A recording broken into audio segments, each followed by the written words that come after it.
decisions mid-season. It's one end or the other typically, and her impact on both ends of the floor. I mean, offensively, her ability to see the floor. The defensive energy and intensity. She never looks like she gets tired. No Caitlin Clark, no problem. The Indiana Fever just absolutely destroyed the Las Vegas Aces, and man, oh man, do we have a whole lot to get into. In a game where A'ja Wilson put up nearly 30 points.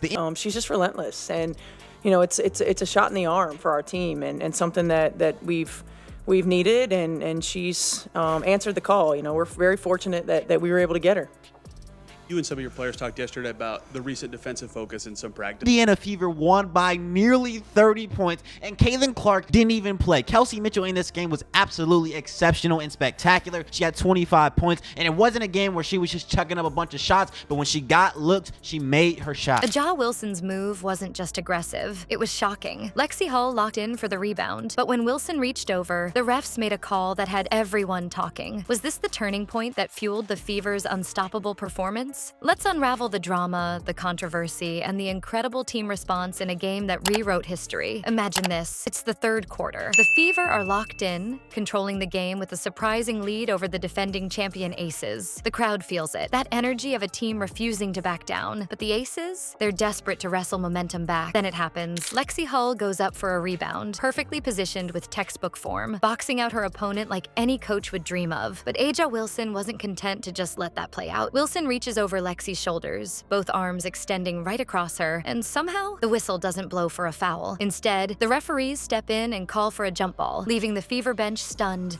It makes you feel good. I mean, it's been a focus all season long, but to finally start to see it come together is rewarding. And I think our players feeling that. And Aaliyah Boston was also exceptional in this game. She had 20 points and 7 rebounds. She shot at nearly 70% from the field, and she was making all her shots around the rim. Caitlin Clark obviously wasn't able to feed her in this game. Of the reward that comes with buying into being relentless on the defensive end of the floor, the activity level that it takes. Trusting that you can go all out while you're out there, and trusting those guys that are coming in off the bench to own, which was big time. And Natasha Howard has continued her good play for the Indiana Fever. She had a lot of buckets around the rim. Her touch has been amazing. She did a good job of containing Alyssa Smith in this game. She had another great one. And the unsung hero of this game was definitely Aari McDonald. She had 8 points. Fans in the stands throwing up their hands, and commentators struggling to make sense of what they just saw. It wasn't subtle. It was right there. No matter how carefully you break it down, Lexie did everything right. Solid base, planted feet, arms up, not throwing elbows, pushing, or anything to warrant interference. So how does Wilson walk away clean? When analysts talk about moments that swing games, this is exactly the type of call they mean. In tight contests, a single referee mistake can shift the entire mood, zapping the energy from a team that's been grinding to maintain control. We've seen it before. After a call like this, frustration can creep in, breaking focus and throwing a team off rhythm. Just look at close call controversies in other WNBA games. It's rare to see teams keep their heads after something like that. But here's where the Fever flipped the script. Instead of unraveling, they got sharper. If anything, the call seemed to fire up Hull even more. The very next sequence saw her hustling harder. It's just it's rewarding to be able to put back-to-back games together. I didn't feel like the third quarter was our best, especially the start of it. But to put back-to-back games together like this defensively says a lot about this. And her just pushing the pace, running the offense, getting everybody involved was so big for this Fever team. Without Caitlin Clark, this team is obviously lost without a player to look for everybody. Aari McDonald comes in and she immediately fills that hole. She was able to push the pace, run fast, and make the... On the defense, how much did Tuesday's win serve as kind of a proof of concept that when we defend like this, like, look what we can do? Yeah, I think it continues to show them. I mean, we've had our moments where we've defended really the right passes. Obviously, it's not going to be the same as when Caitlin Clark is out there, but Aari McDonald does the job exceptionally well. The perfect backup point guard for this Indiana Fever team. And because the Indiana Fever were able to get so many stops in this game, they were able to push the pace in transition. Her energy radiating not just through her own play, but through her teammates as well. The Fever didn't just survive that moment, they used it as a spark to completely overwhelm the Aces as the quarter went on. Everything led to one of the most dominant stretches they've had all season. And this quarter, it was just the beginning of of the chaos they inflicted. You know what's crazier? That controversial jump ball wasn't the Fever's breaking point. It became their motivation. As soon as the whistle blew, you could feel the shift. The Fever locked in on both ends of the floor, like they had something to prove. It wasn't just about one bad call anymore. They were out to show the entire league they wouldn't be bullied. Not by Aja Wilson, not by anyone. Defensively, they were suffocating. The Aces, who are normally among the best defenses in the league, couldn't buy a bucket in that second quarter. They shot a miserable 24% from the field. It wasn't just bad luck. It was the Fever's relentless energy, making every passing lane a battle and forcing the Aces into rushed, uncomfortable shots. On the other end, the Fever couldn't miss. They shot an absolutely ridiculous 82% from the floor, and it wasn't just one player going off. The entire team moved like a well-oiled machine, zipping the ball around with unselfish passes to find the open shooter. The chemistry on those possessions, unreal.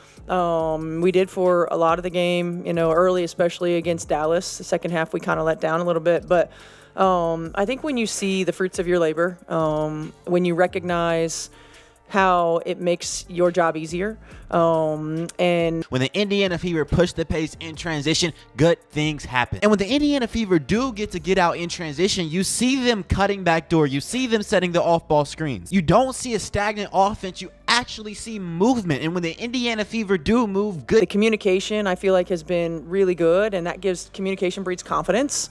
We've been playing with multiple levels of effort, and everybody's just really connected on that end of the floor, and that's what it takes. There are going to be days where we don't shoot it particularly well. Customize my jersey this way. You can customize yours however you want. I got a baseball jersey. They also have football, basketball, soccer, and many more styles. If you're looking to get a quality jersey, because this is really good quality, but you also want to add your own touch and put your fingerprints on the fabric, then DIY OJ is. Yeah, I feel like anytime you can set the tone on the defensive end of the floor, things just start flowing, right? And good defense our good defense will keep their defense from being able to get set. And so you And the numbers just back it all up. In that stretch, they outscored the Aces 25-10. The Aces, a team loaded with offensive stars, looked completely out of sync. By halftime, the Aces were shooting only 26% for the game, far below their season average of 49%. The Fever didn't just disrupt their rhythm, they dismantled it. Even Aja Wilson's 29 points couldn't save them, as most of those came from free throws. The rest of her team, practically invisible. That's how locked in the Fever were. What made this quarter even more impressive was the collective effort. It wasn't just Kelsey Mitchell's scoring or Aaliyah Boston's presence in the paint. It was Lexie Hull diving for loose balls, Nalissa Smith grabbing key rebounds, the entire roster playing like they had something personal at stake. By the time the buzzer sounded for halftime, this wasn't just a surprise performance. It was a statement. And with Caitlin Clark set to return soon, the league better be ready for what's next. This game wasn't just about a bad call or even about beating the reigning champs. It was proof the Fever are stepping into their own as a team to watch. They not only outplayed the Aces, but they showed the depth, grit, and chemistry that great teams are built on. And this is without Caitlin Clark. Imagine the boost they'll get when she's back in the lineup. What does this win say about the Fever's future and the future of the WNBA? Drop your thoughts below, and if you haven't yet, now is the time to start taking this team seriously.